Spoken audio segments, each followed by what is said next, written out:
To reproduce this effect, we need to go into Fusion.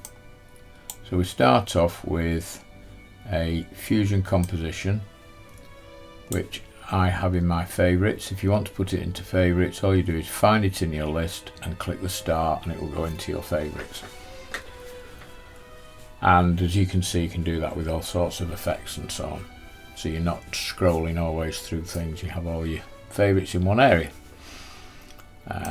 If we now right click on this and go to clip duration, change it to frames and go 500, you get a clip of the right length. Now, one of the things you've got to remember is that in playback, render cache must be on smart for this to work. So we highlight it, go into Fusion, and this is using my central scrolling wheel to change the size, but that's media out. I'm going to get rid of media out for the moment.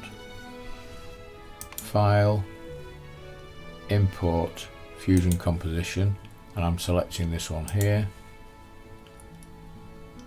and open. Now, don't be put off by this. It looks very complicated. It is complicated, but you don't need to actually get into it and know how it all works. We need to modify this a little bit. There are two text nodes here, and we're only going to be using this one here. So this one, if you click on the box round it, around this block, and press delete, it will delete it, and then it joins up things where they should be joined up.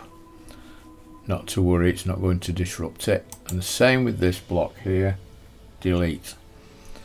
That's because that does something to the text that I don't want in this particular instance.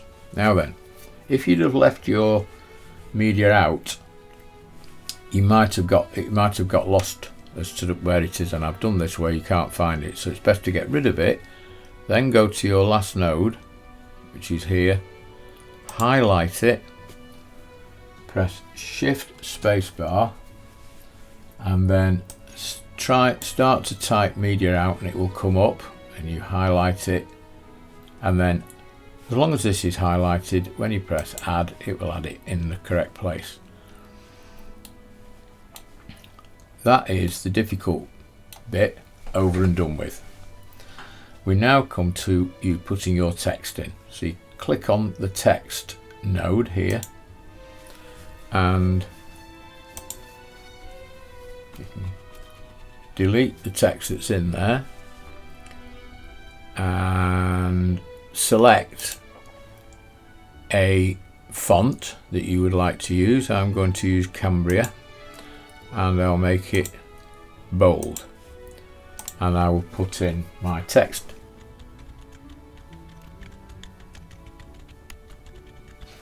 So you've got your text in. If you then go to your text node, left click it and hold your left button down, drag into this area here, it brings your text into your preview monitor. So we now need to alter the size.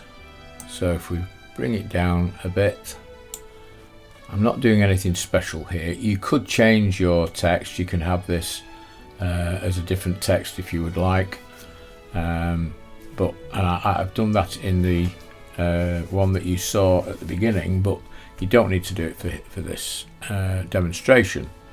So the other thing we need to do is to go to layout and move it up somewhat. So believe it or believe it not, that is all you have to do in Fusion.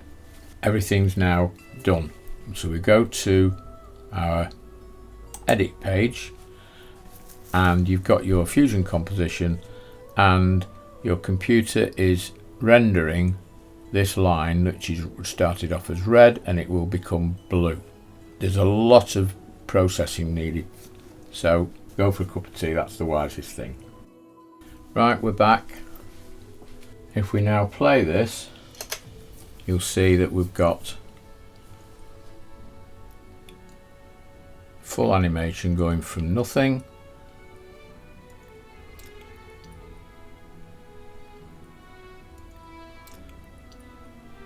now. I don't want to use the whole thing. I don't want to use the beginning of it.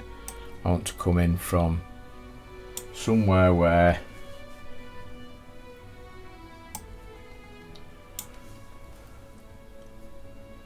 we've got a clean, or virtually clean. If we now put a marker in that position and then shift left arrow and another marker, so we go to the first marker and we need to take a still of that so that the still can play and then it starts to animate. So we've got take a still, file, export current frame as a still. So when you found your still and you bring it into your media pool, pull it onto the timeline and butt it up against your marker. And now what would happen, you could play it, and this would sort of do for some people. You just play it still and then it starts to animate. But what I'm going to do here is come back to this 1 second back and cut.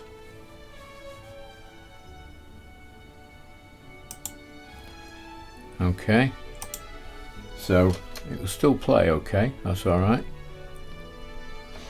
And I will take a solid colour, which the default is black, and because the background here is all absolutely black, you can go to this point here over the solid colour and we can block out by using crop top. So we don't want to reveal present, we just want also in movie makers, so you crop from the top and crop from the bottom. You've now got no present. Now if you play that, that might be good enough, it jumps in and then animates. But what we're going to do now is go to this and pull it up, stretch that one out under it. It'll still look the same. If we come back one frame, I'll show you a bit closer in. So you're not on the end, you move back one frame, highlight it and go over here and put in a keyframe. If we then go to the beginning of this present and reduce it in size. Okay, now it's reducing the whole thing so it looks silly. So if we now go to crop, you can crop this part out and the bottom part out, which we'll do. Crop bottom,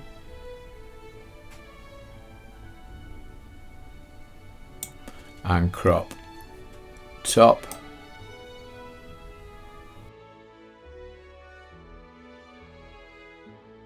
Present zooms in. So it zooms into position.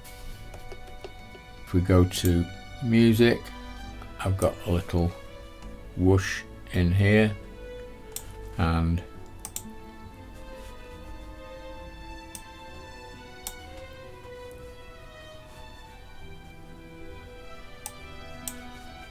we want the whoosh to start. I do somewhere like that where the present comes in. So we play that.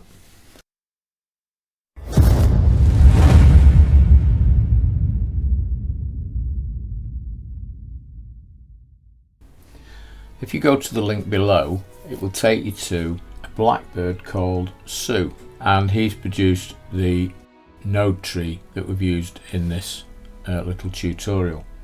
And without him, I would not have been able to do this.